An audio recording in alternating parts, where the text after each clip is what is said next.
Morning, loves. Here's today's tip based on some work I was doing with a client yesterday.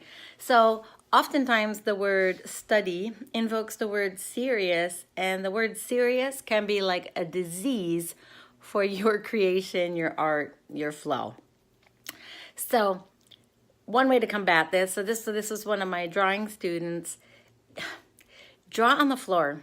Her prescription was get on the floor. And it was so funny because when I said that to her, because she told me she had a 4-year-old, she goes, "You're not going to believe this." And she brings me across her apartment and she has this huge roll of paper on the floor. I was like, oh my God, of course. And it's full of art that her daughter did.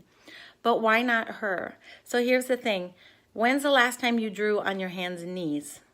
When's the last time you got your whole body and allowed yourself to be free? Her prescription was twofold. One was get on the floor with your art supplies. For her, it was a gouache box because she said when she was a kid, she used to play with gouache, a gouache box, and she was so happy. Get on the floor with that gouache box. Invite that child into your art practice. You can be serious all day with your drawings if you want, but you need to make place for this love and this flow. The second part of her assignment was, there were other levels to it, but basically to give herself permission to create the worst work in the greatest joy. Give herself utter permission, no explanations, no defenses, to create something awful, to let it go, to release the judgments and get back into play. Because there's just as much important information in your play as there is in your serious study, if not more. If when you are drawing on the floor or on a tabletop, I do recommend you get on the floor. My number one tip for that is make sure that the paper is either so huge that you can like sit on it, like this big roll that my student had, or secure it. It could be a piece of printer paper, but take some masking tape or whatever and tape the four corners to the floor so that you are able to, sorry for the wobbly phone, move your whole arm, move your whole body, work that way without having to worry about paper sliding this way and sliding that way. What I often call this is that, like, a lot of times we sit at a desk or something and we feel like the paper is dominating us. We need to dominate the paper. We need to feel bigger, stronger, larger than the paper and kind of move back into our power. Then you can tune in and listen to the paper. On any given day, you can tune into yourself.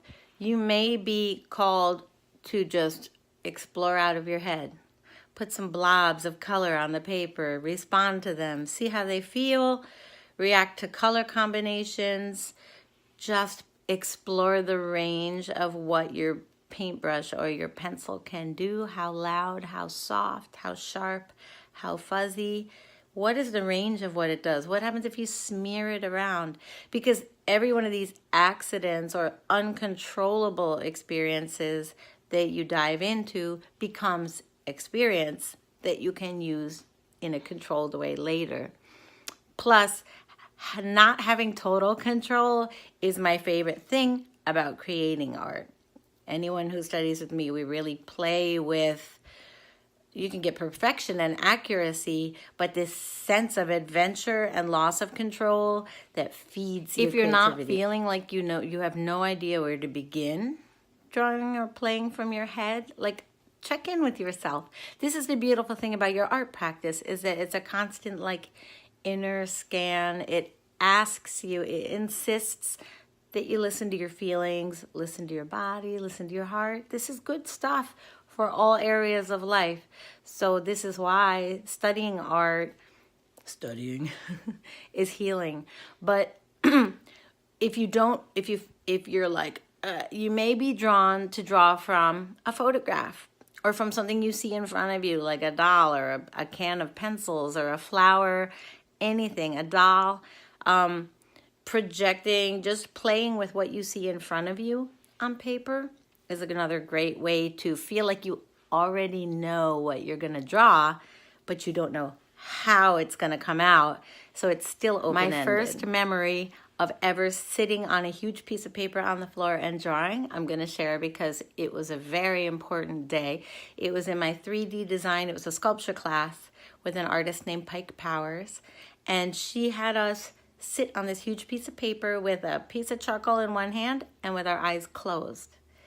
And she had us move our hands over anything we wanted. I chose to do my own body, hair, face, but it could be the things around you. It could be something you're holding, but literally to pass your hands with one hand while drawing with the other hand, kind of following what you were feeling. So if you had bumps, you could kind of draw the bumps. This is so cool. And the thing is, you're drawing it with your eyes closed, so you are truly not able to judge what you've drawn. Clearly, if you want to study art, you probably eventually want to be judging what you've drawn. Fine. But there are other layers to what you're doing that are invisibly running in the background.